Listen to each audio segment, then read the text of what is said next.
All right, guys, this week we are going to talk all about grip types and how that affects your golf shots. Hey guys, Christopher Howard here. So one of my followers, Ankara, asked me the question, how does grip affect ball flight? How does it affect the curvature of the golf ball?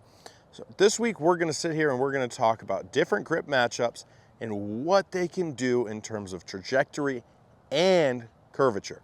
Now, first off, let's talk about how to hold a golf club. You hear a lot about holding it like you're holding a baby dove. Now, I like a more firm grip pressure than that. I don't want you to feel like you're putting a death grip on the club, but I want my players to hold the club firmly and feel like they have really loose wrists and forearms with that firm grip pressure, okay?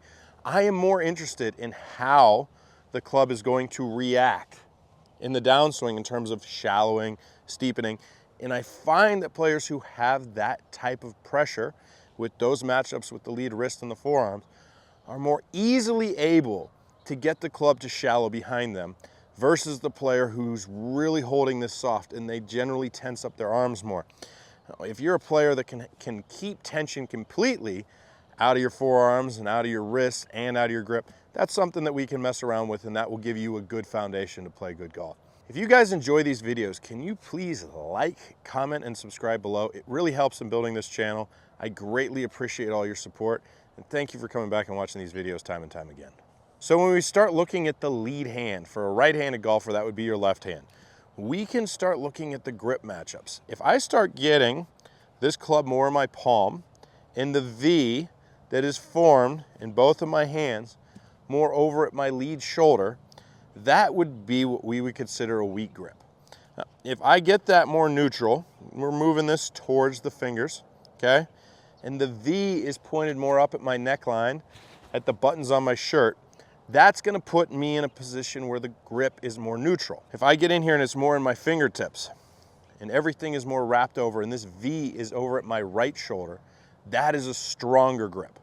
Now, grip types matter, because when you start talking about wrist conditions and the grip together, that's what's going to determine what happens to the club face. So if you're a player that wants to start flighting it lower, I generally find that players who get into more flexion are able to get their hands more forward through impact, create more forward shaft lean.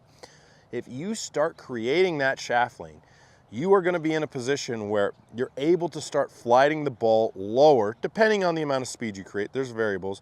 The higher speed player wants to get their hands more forward than a slow speed player, and they're able to create that spin and compression to get the ball up in the air that they need.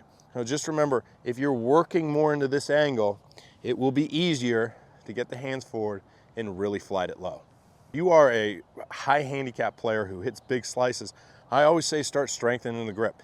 That should really help put you in a better position in order to straighten out that golf ball. Now, the weaker the grip, just as a general frame, the weaker the grip, the more the face is going to want to be open. So that's going to put a player in a position where the ball is going to want to curve left to right generally. Now, really good players have weak grips and get a lot of flexion and square it down, but most AMs struggle with that. The stronger the grip, the more prone you are to really get that face shut down and move the ball right to left. So finding the right medium for your skill set is going to be a really big important factor on playing better golf. All right, guys, if you're a player who struggles hitting the ball left to right, remember, just start strengthening the grip. That's going to make it a lot easier to get the wrist condition you need to get it square every time. If you're hitting it off the face of the earth to the left, you could start weakening that grip. You might be a little too strong. If you get in here and you find yourself gripping the club too tight, remember, we want a firm grip pressure, not a death grip, and we want loose and oily forearms throughout the entire movement.